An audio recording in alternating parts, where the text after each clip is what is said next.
All right, guys. So I did get my AC done. Forget about this old line. I had to cut it because I couldn't get it out. As you can see, I had to drill, destroy it.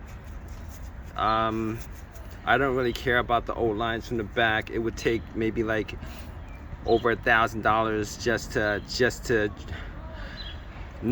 to actually there was a leak from this line, but it broke off from the the condenser in the back, the AC condenser in the back. It broke. That line broke off. It cost over $1,000, $1,500 to fix that. But if you guys are doing this job, just know that just have your tools with you. If it's an older truck, trust me, it's not gonna be a 30-minute job. This job took me 3 to 4 hours to do, just because of this situation alone. I actually put a video out that the screw shouldn't have threads. It shouldn't have threads. From this end to this end, shouldn't have threads. It did have threads. It got rusted, and those threads actually, it was supposed to be an easy pull out. Yeah, I was supposed to just pull this out real easy after taking the bolt off, but that's not the case because the threads actually screwed itself into this. So I'll let you guys know. Blockoff. The Blockoff is the best way to go about this, but I actually did put some gasket maker on all these ends.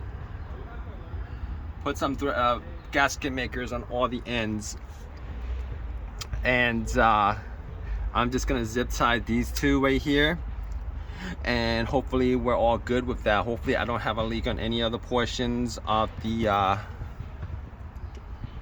AC line. They look pretty clean to me. Or doesn't seem to be any rust on these lines at all. So I'm crossing my finger that everything works out and that I have no other leaks. It would be a pain in the butt if I did have some other leaks, but it seems to me that this is holding pretty good. I know it's on the yellow, but it's off. Once it's on, it'll do its thing. But I only put in 2 bottles, so I don't think I would fill it for a truck this big, to be honest with you. When it's on, it was at like a quarter from a quarter on the green mark. So if I have any tips, you guys, these are threaded all the way through. All right, they shouldn't be threaded all the way through, guys.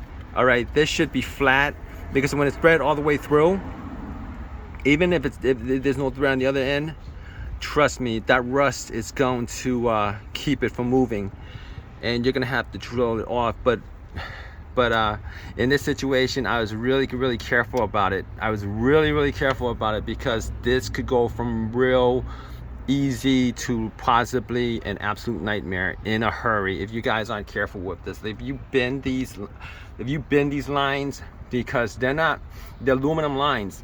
All right, they're not very they're not iron lines, they're aluminum lines. It doesn't really take much for you to just snap them. This too. But yeah, that's all I can say. Take your time, guys. Take your time. Don't get all frustrated. If you gotta work on it tomorrow with better tools that you guys don't have, best do that. All right, because if you guys don't do that, this job, you're gonna have no AC at all. You're gonna have to actually get this line right here. I'm sure that's not like the worst thing in the world to get this line right here that connects to, that has like that forks to the rear line, and then it connects straight to this right here. I'm not an AC guy. I don't even like working on ACs, to be honest with you guys, like AC issues. So this was a no-brainer. Once you can get a block on it, just block it. Just you know, just put a block on it, guys. Don't even hassle over all the crap that's on the back. Don't even do it, okay? It's gonna drive you crazy. It's gonna cost you money, and it's gonna take you a while to realize that this is probably your best and probably your only option. But anyway, if you guys have any comments on this, definitely leave a comment in the comment section. Please subscribe, please give me a thumbs up, all that good stuff. Appreciate your time. All right, guys, take